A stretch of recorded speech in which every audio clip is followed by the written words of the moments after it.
Part 1. You will hear a lecturer talking about food preservation. First, you have some time to look at questions 1 to 5.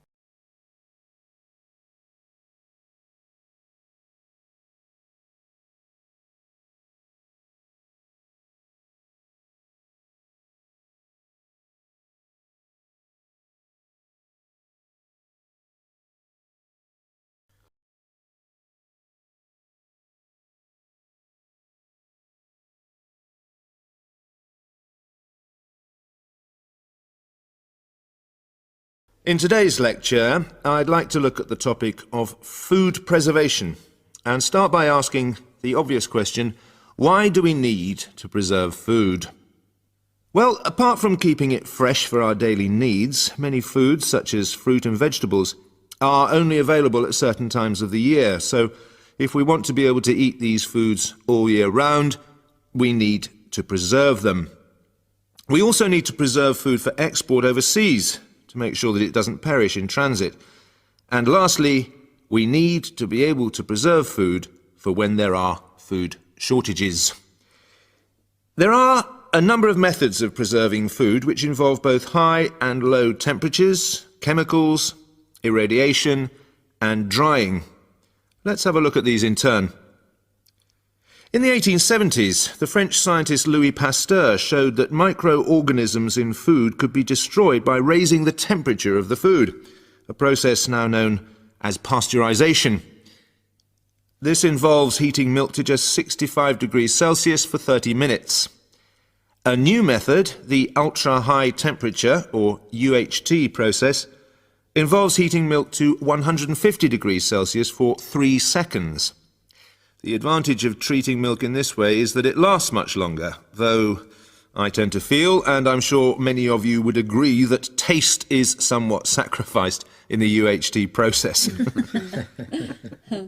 Tin cans were first used in the early 1800s to store and preserve food. Just as they are now, the cans were tin-plated steel containers, and the process had the advantage of being cost-effective. Unfortunately, however, there were many early cases of food poisoning because the canning process was not fully understood at that stage. We now know the exact temperature and length of time each food needs for proper preservation, which has greatly reduced the risk of food poisoning. People living in cold climates often preserve food by burying it in the snow, and the Romans knew all about the advantages of packing food in ice. But for most people, this was not an option until the invention of the refrigerator in 1834. Today, however, refrigeration is the most important means of preserving food because the food stays fresh without needing to be treated. However, refrigeration requires an electricity supply, and unfortunately, if the power goes off, so does the food. Before you hear the rest of the conversation, you have some time to look at questions 6 to 10.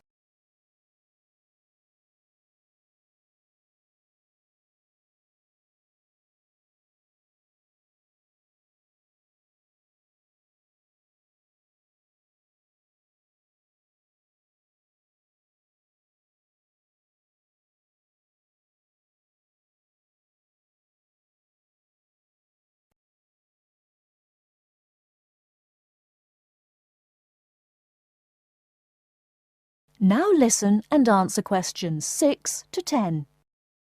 A variety of chemicals can be added to food, and you'll find their names listed on the labels of cans and bottles. Salt is probably the oldest of all the chemical preservatives and was used by many ancient civilizations for many years.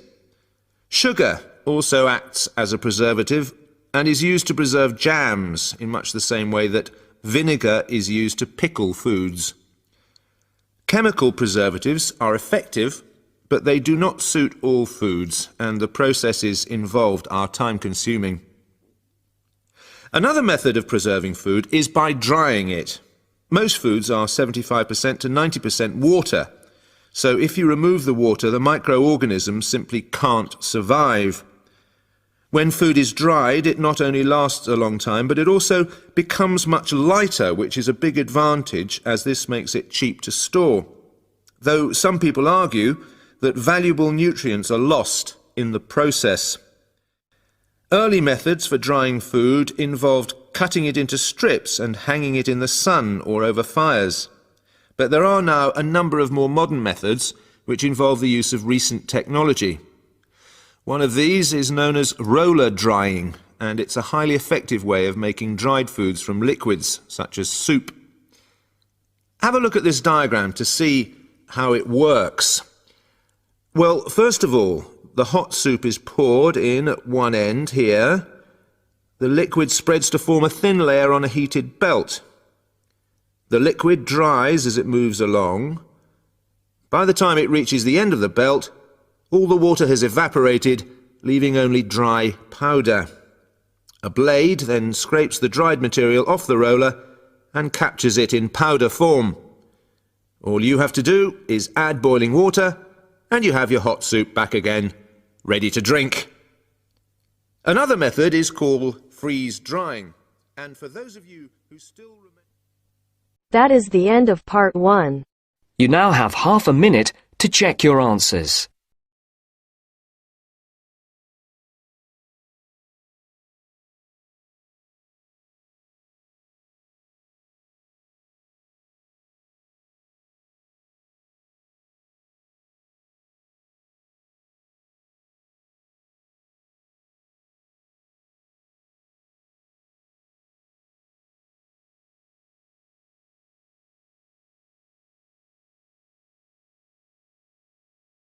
Now turns to part 2.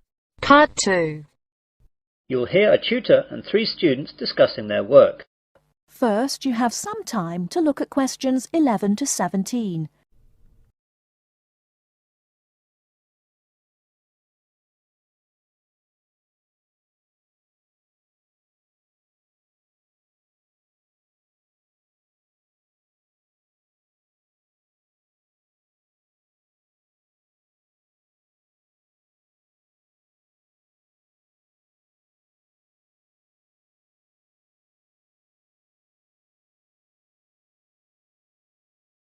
Now, listen carefully and answer questions 11 to 17. Good morning everyone. Well, in today's tutorial we're going to discuss the essays that you have to submit by the end of next week. Some of you will have already started them, which is good, and if you haven't, well, that's okay, but you'll have to get a move on. So, let's begin with you, Simon. What's happening with you?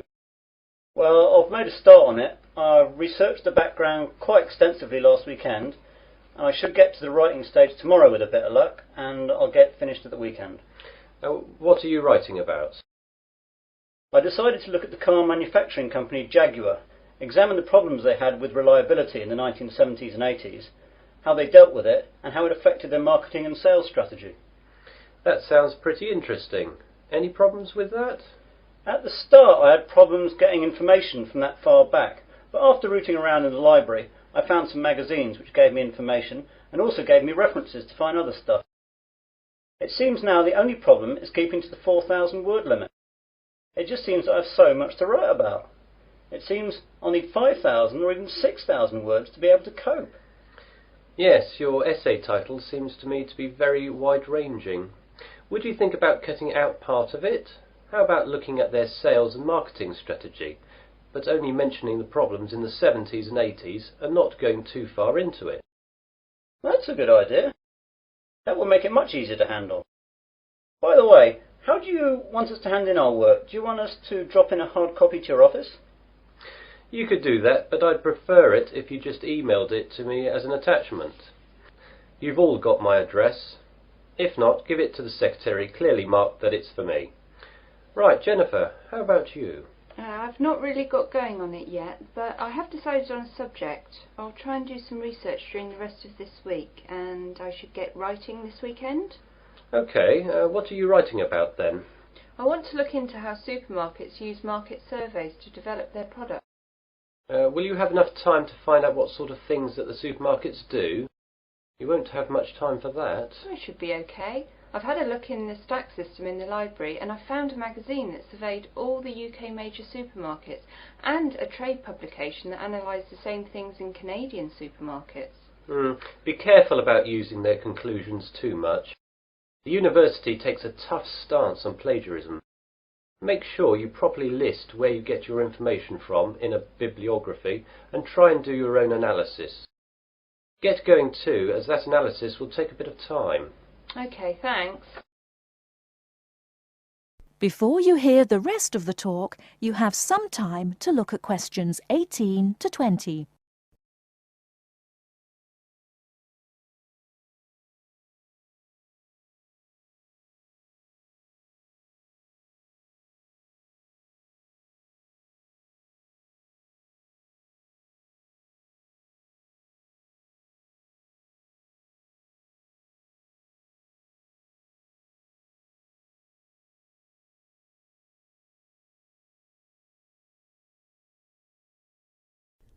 Now listen and answer questions 18 to 20.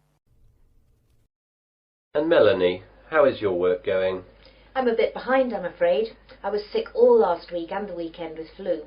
I've got a subject, I think, but I've not done any work on it yet. Is there any chance I can get an extension to the submittal date? The policy of the department is not to give any extensions unless there are extenuating circumstances. Do you have a doctor's certificate or anything? I went to the doctor's, but I didn't get a note as I didn't realise I would need it. The doctor will have a record of me, though, as I got a prescription. I'll go back and get one. Yes, do. If you get one, then there shouldn't be a problem getting an extension. Without it, though, you'll be in trouble.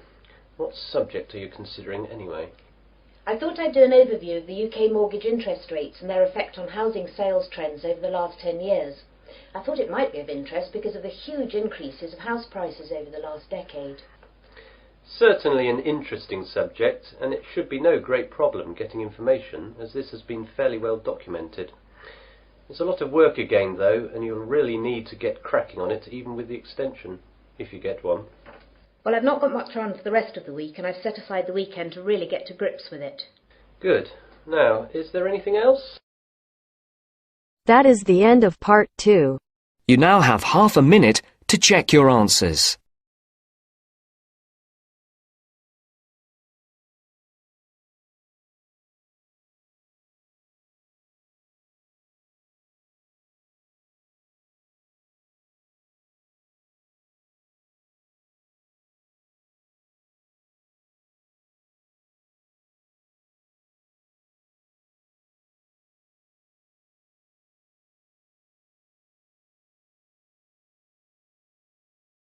Now turns to part 3. Part 3. You will hear a conversation between two students, Peter and Susan. They will talk about their activities at the weekend. First, you have some time to look at questions 21 to 24.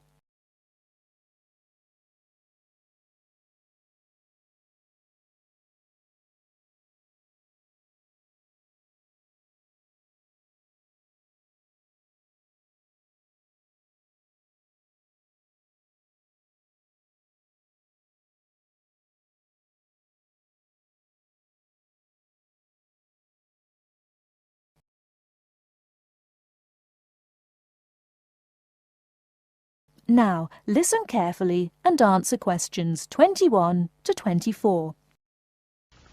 Hi, Susan. Hi, Peter. It's Friday again. Anything particular you want to do at the weekend? No, nothing particular in mind. Maybe tonight I'll go to a pub with some friends for the happy hour. You know, drinks are half price at weekends, and I don't have to get up very early tomorrow. Saturday morning, that's the time for washing my car, doing the laundry, and then go out for brunch. That's breakfast and lunch combined, right? Yes, that's it. You can spend 2 hours or more over brunch. It's a huge meal. You can have all the breakfast things as well as all sorts of lunch things, such as salads, chicken, pies and fruit. It's not expensive. You just pay £7 per person. For that you can eat as much as you like. It's a good time for all the family. Oh, that sounds good. What do you usually do at weekends? On Sundays I have a lot of newspapers to read. So do I. I sit in the garden over a cup of coffee with a continental breakfast and read that it's Sunday newspapers. Relax. How about Saturdays? Oh, I usually go to a club to play chess with some friends. I love the game very much. It's great fun, isn't it? Yes, lots of fun. I enjoy playing chess on Saturdays. I've never played chess, but I'd like to learn it someday. Is it difficult to learn? No, not at all. I can teach you if you like. A week later. Now Susan is teaching Peter how to play chess. Listen to their conversation. Before you hear the rest of the talk, you have some time to look at questions 25 to 30.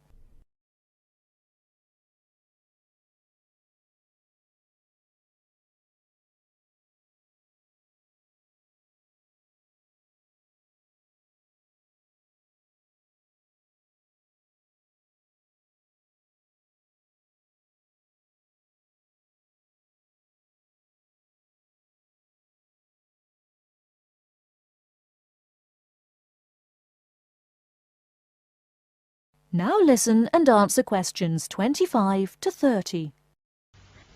Could you teach me how to play chess now? Yes, it's a board game played by 2 persons. How many pieces does each person have? 16 pieces. Each player has 2 rooks, 2 bishops, 2 knights, 1 king, 1 queen, and 8 pawns. One person uses the light-coloured pieces and the other plays with the dark-coloured pieces. The colours are always called white and black, even if they are cream and red. At the beginning of the game, the pieces are set up on the chessboard as shown in the picture. Oh, I see.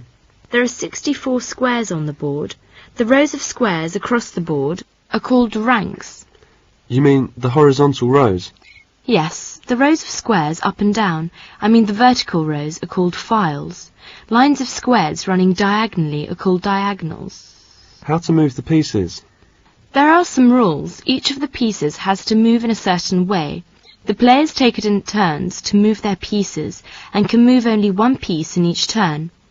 Once you have touched a piece, you must move it. After you have moved it and taken your hand away, you must leave the piece where it is. So, you are not allowed to change your mind? No. Each player has 2 knights, a king's knight and a queen's knight. They are shaped like a horse's head. The knight is the only piece which can jump over pieces. It can jump over pieces of its own colour, or over enemies' pieces. The knight can move in any direction, forwards, backwards, or to either side, but it always has to move 3 squares at a time. When the knight moves, it must go 2 squares in one direction and then 1 square to the side. I have to remember this. What is the aim of the game? Well, it's to trap your opponent's king so it can't escape being captured. That is, there are no squares for it to escape to, no pieces to protect it, and no pieces to capture the checking piece.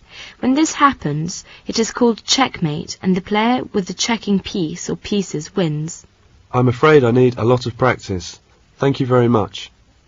That is the end of part 3. You now have half a minute to check your answers.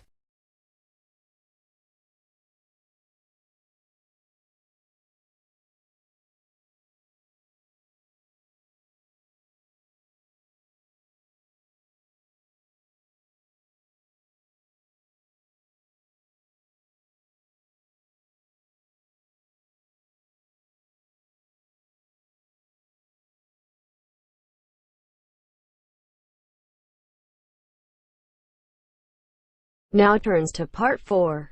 Part 4. In this section, you'll hear a message left to John on how to look after the house. First, you have some time to look at questions 31 to 40.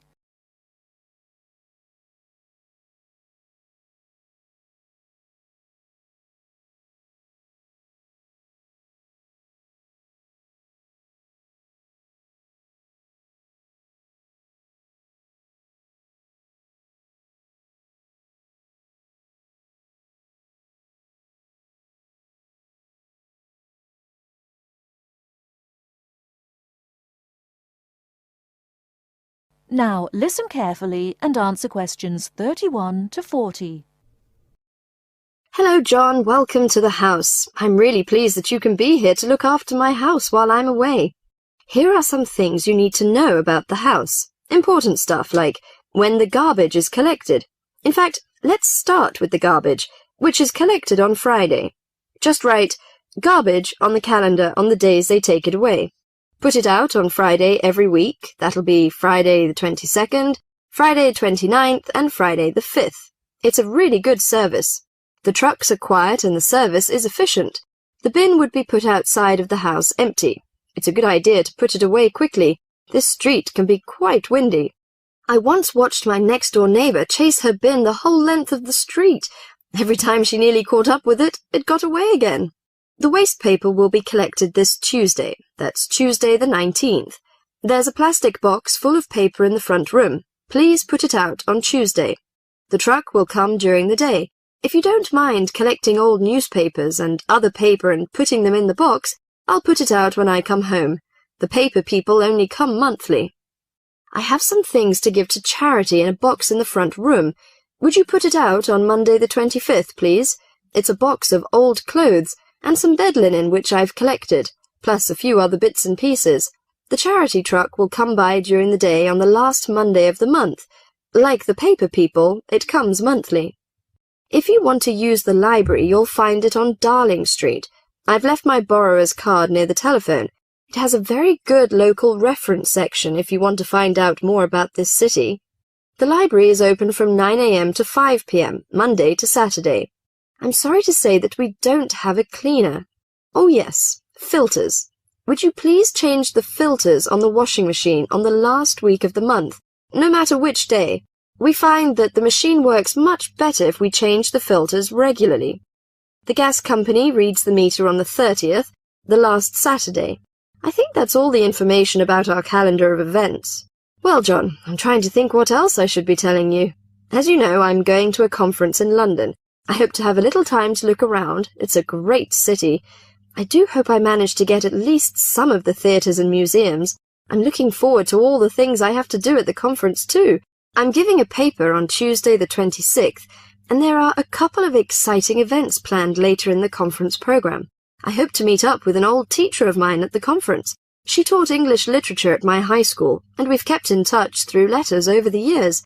She now teaches at the University of Durham, and I'm really looking forward to seeing her again.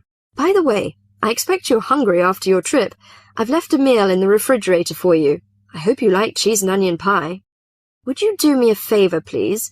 I haven't had time to cancel an appointment. It was made a long time ago, and I forgot about it until this morning.